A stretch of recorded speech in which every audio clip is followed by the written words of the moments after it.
But he does that for us as well. When we reach out to him, he reaches out to us.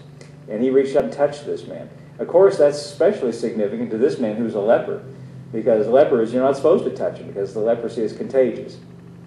But I guess Jesus wasn't worried about leprosy getting on him. He more had the idea that what was in him would get on the leper. What was in him was the Holy Spirit. And he said, I will be clean. And immediately his leprosy was cleansed. Now you see, this is a very simple transaction here. The leper just got up and came to Jesus. And he told him what was on his mind. He said, if you will, you can. And he said, I will be clean. And he's clean. He's free from, Jesus gave him rest for that problem. And then he said in verse 4, see thou tell no man, but go thy way, show thyself to the priest, and offer the gift that Moses commanded as a testimony unto them. In the Old Testament, there was a law in Leviticus. It says, this is the law of the leper. In the day of his cleansing, he shall show himself to the priest. Now, leprosy is incurable. And I doubt if there were a lot of occasions when that took place. But he sent this man to the priest to be a testimony to them. So the priest would know God is working. God's doing something. But he did do that. Okay, verse 5. Here's another one. And when Jesus was entered into Capernaum, there came unto him a centurion, beseeching him. That means asking. And he said, Lord, my servant lies home, sick of the palsy, grievously tormented. Now this man, he didn't have leprosy. He didn't have anything wrong with him, but he had someone under his care under his servant that he cared a lot about. And so he was carrying the burden of anxiety and worry about someone in his household.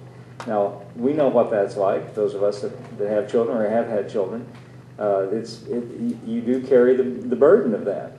And thank God for any help that we can get, in situations. But this man did the right thing. He came to Jesus. You notice that? He got up from where he was and he actually came to Jesus, the centurion did. His burden is he has a servant at home, sick. And he says, grievously tormented. And Jesus said, this is a beautiful thing, I will come and heal him. I suppose Jesus thought that's what he's wanting. I will come and heal him. That's a beautiful answer from Jesus. When you come with a situation, his answer is, yes, I'll come and I'll bring you what you need. So he was going to come and heal him. But the centurion answered and said, Lord, I'm not worthy that thou shouldest come under my roof. But speak the word only, and my servant shall be healed. And he says, for I am a man under authority, having soldiers under me. And I say to this man, go, and he goes. To another, come, and he comes. To my servant, do this, and he doeth it. By the way, some people take this little thing the centurion said and think that this describes church government. This is not how the church is. This is how the Roman government worked. So he's just using that as an example. I only say that to say that God doesn't have a hierarchy. He doesn't have, there's God, and then there's the preacher, and then there's you. You don't go through, there's no mediators. We're all part of the body of Christ. We all have direct access to him. He doesn't have anybody, you don't have to go through any man. Even though this man here said, I say this to this man, I have those under authority.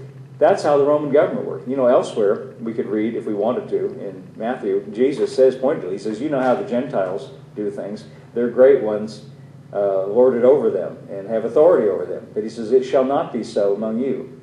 He pointedly said, this is how the Gentiles do it.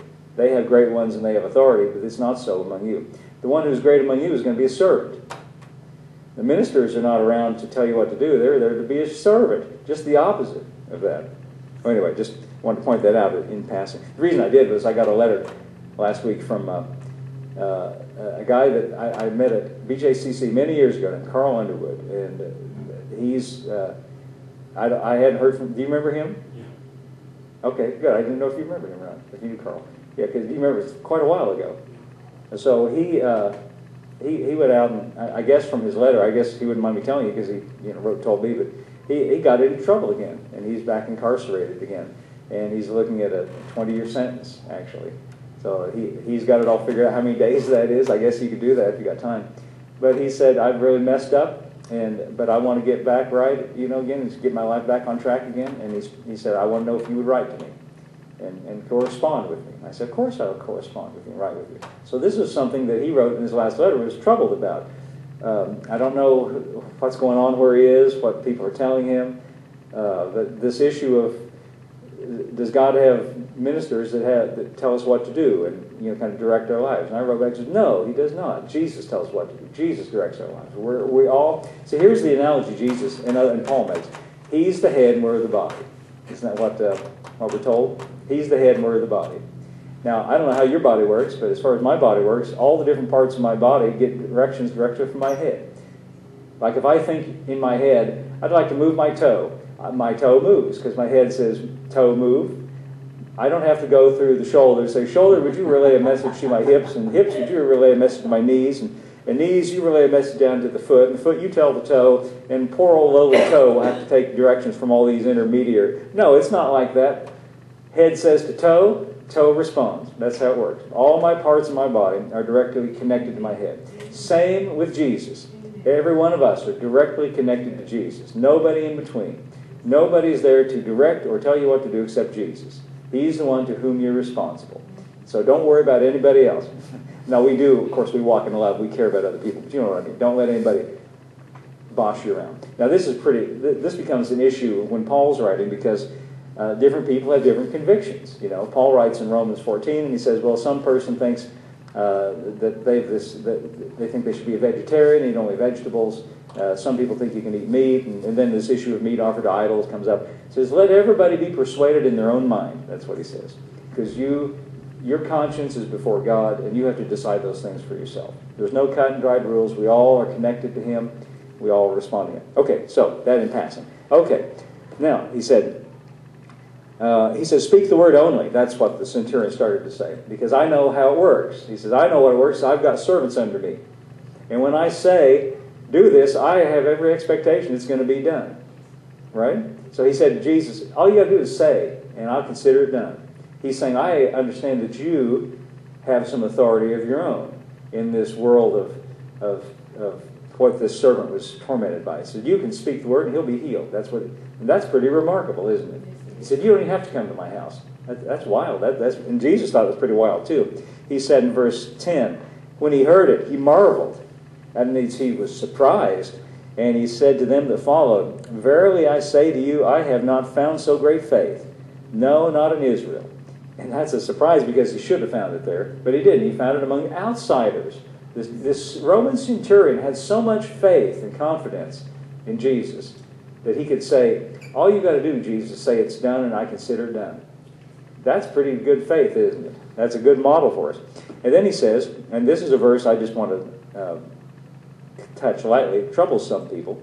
I say to you that many shall come from the east and the west and shall sit down with Abraham, Isaac, and Jacob in the kingdom of heaven. But the children of the kingdom shall be cast into outer darkness, and there shall be weeping and gnashing of teeth. Now the reason this verse troubles some people is they misunderstand it. So I don't want you to misunderstand it and just by reading over it, just leave it hanging in your mind. I've talked to people who read this verse and they think, now I'm going to give you the wrong interpretation. I think you can sense the right interpretation just from the context. But sometimes if you take this verse out of its context, some people read that and say, oh no, it says, children of the kingdom cast into outer darkness, and there shall be weeping and gnashing of teeth. That means that I, as a Christian, maybe if I do something wrong, he's going to throw me into hell, and there'll be weeping and gnashing of teeth. And maybe, I don't know, I'm insecure now. Well, notice, first of all, he didn't say hell. He said outer darkness. Did you notice that? It's not the same thing. And he doesn't mean the same thing. And when he says children of the kingdom, he does not mean Christians. He means the same thing he meant when he said, I have not found so great faith. No, not in Israel. That's the kingdom he's talking about. I think you can understand that. And then he makes it more pointed by he uses the great heroes of Israel, Abraham, Isaac, and Jacob. And he says, you know what? Just like this centurion, they're going to come from the east and the west and the north and the south. They're going to sit down with Abraham, Isaac, and Jacob. But these people that don't have any faith, that don't believe in me, who are sitting here indifferent to me, they're going to be on the outside. Did he say outer darkness? See, the reason he says that is in the Old Testament, and this is prophesied, you find it in the Gospels too, the Gentiles, people like this centurion, people who are not part of the Old Covenant, they are spoken of in metaphoric terms as sitting in darkness. And here's what it says, they that sit in darkness shall see a great light. Meaning when Jesus was born, this was quoted. Those that sit in darkness shall see a great light. What he's saying here, talking about this outer darkness, what he's basically saying here, people like this outsider, this Roman, they're going to believe in me, and they're going to come to me and sit down with Abraham, Isaac, and Jacob. And the people who should have been here, they don't believe in me, they're going to find themselves on the outside, where these others were, sitting in outer darkness. The roles are going to be reversed. And did you know, by the way, when you